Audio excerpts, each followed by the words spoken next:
Je m'appelle Clémentine Sourdet, j'ai 32 ans. Je vis à Lyon et je viens de Provence. Et mon métier, c'est illustratrice et auteure de livres pour enfants. Moi, je fais des pop-up. Je pense que j'y suis venue un peu par hasard, finalement. Parce que je faisais des illustrations, des images en découpage et en collage. Et moi, j'ai toujours eu un côté un peu bricoleuse. J'ai toujours aimé fabriquer des petites choses. Pendant très longtemps, j'ai fait de la poterie. Donc, je travaillais aussi le volume, en fait, l'objet du coup autour duquel on peut tourner. Et c'est vrai qu'un pop-up, on peut le regarder de face, on peut aussi le regarder de profil.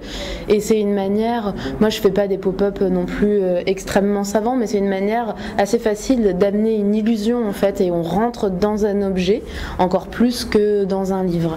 Et il y a aussi un côté vraiment ludique, c'est une image très ludique et il y a un petit monde qui prend vie en fait.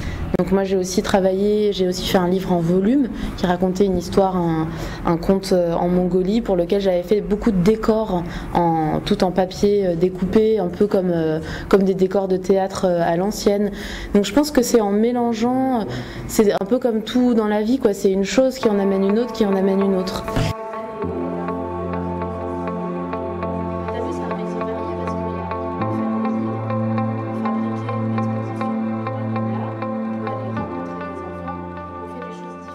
Donc pour la médiathèque de Montélimar, à partir de mes livres sur les différentes cultures du monde, donc qui sont des livres où l'idée c'est d'aller voir chez les autres en fait ce qui se passe et de comparer avec chez nous, c'est ouvrir à la curiosité vers l'autre. À partir de ces livres-là, je les ai reproduits en fait en plus grand et j'ai créé une exposition interactive où les enfants peuvent ouvrir, fermer les images. J'ai caché les pop-up dans des boîtes. Donc c'était l'idée que l'enfant soit acteur de ce qu'il voit, lui donner envie de manipuler, d'agir et pas simplement de passer d'un cadre à l'autre. Et on a aussi mis en place 2 ateliers. Un atelier en fait où je proposais aux enfants de construire leur maison en pop-up. Donc soit ils construisaient leur maison, soit c'était une maison imaginaire et chacun est reparti avec son petit pop-up fabriqué au cours de l'atelier. Et j'ai aussi fait des interventions où je suis devant les enfants, donc c'est des classes qui viennent me rencontrer, on visite l'exposition ensemble et je leur explique mon travail, comment est-ce que je travaille, les idées de départ, les méthodes, les différentes façons de fabriquer des livres. L'idée c'est de les ouvrir et de leur donner envie aussi en leur expliquant comment on fait et éventuellement de faire des livres.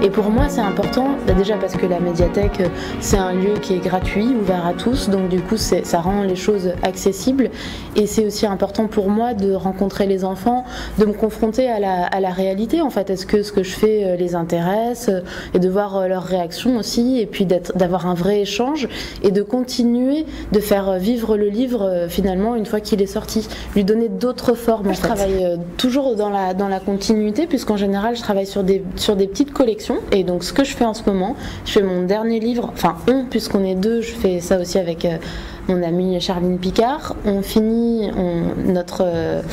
notre série de livres sur les saisons, donc là on travaille sur l'hiver, qui sortira à l'hiver 2013, et je fais aussi un autre livre avec les éditions Helium, donc toujours dans l'idée d'adapter un conte traditionnel et de lui donner une autre forme, toujours sur le côté de livre frise, livre découpé qu'on peut utiliser de plein de façons différentes.